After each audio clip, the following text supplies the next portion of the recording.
There's nothing that's more important in a democracy than a well-informed electorate. I just want to make sure you know you're still on this side of the door. When there's no information, or much worse, wrong information, it can lead to calamitous decisions and clobber any attempts at vigorous debate. That's why I produce the news. We're all grateful to you. You're spinning out of control. No, I'm not. You're terrified you're going to lose your audience, and you'd do anything to get them back. You're one pitch meeting away from doing the news in 3D. This isn't nonprofit theater. It's advertiser-supported television. You know that, right? I'd rather do a good show for 100 people than a bad one for 1 million, if that's what you're saying. What is it you're talking to me about right now? I've come here to produce a news broadcast that more closely resembles the one we did before you got popular by not bothering anyone.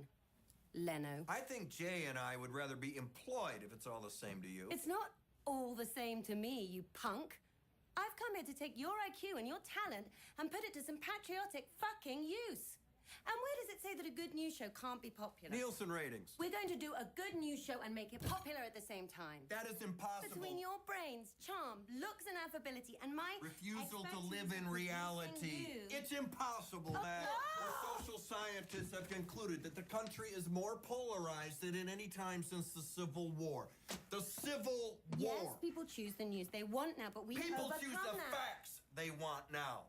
So what you've just described is impossible. Only if you think an overwhelming majority of Americans are preternaturally stupid. I do. I don't. And if you let me, I can prove it. You know what you left out of your sermon? That America is the only country on the planet that since its birth has said over and over and over that we can do better. It's part of our DNA.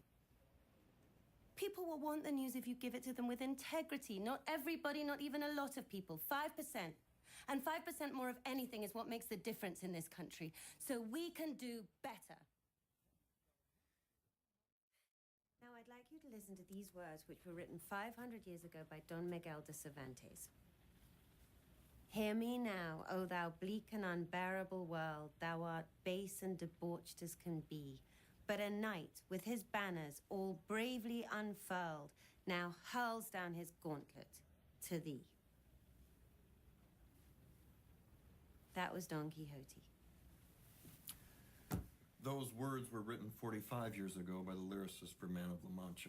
Didn't think you'd know that, but the point's still the same. It's time for Don Quixote. You think I'm him? No, I think I'm him. You're his horse. You rode a donkey. Well, I can't help you there. I have to write my I'll script. write it for you. The volcanic eruption in Iceland is believed to have started on March 20th and has led to a worldwide transportation disaster. The suspension of air traffic was in no way caused by America, which I love. You have to believe me. You want me in the same shouting match as everybody else? I want you to not apologize for saying something All right. You got yourself in the shouting match when you took vertigo medicine. I'd have you winning it. And what does winning look like to you? Reclaiming the fourth estate. Reclaiming journalism as an honorable profession. A nightly newscast that informs a debate worthy of a great nation. Civility, respect, and a return to what's important. The death of bitchiness, the death of gossip and voyeurism. Speaking truth to stupid. No demographic sweet spot, a place where we all come together. We're coming to a tipping point. I know you know that. There's going to be a huge conversation. Is government an instrument of good, or is it every man for himself? Is there something bigger we want to reach for, or is self-interest our basic resting pulse? You and I have a chance to be among the few people who can frame that debate. That's... It's... Quixotic.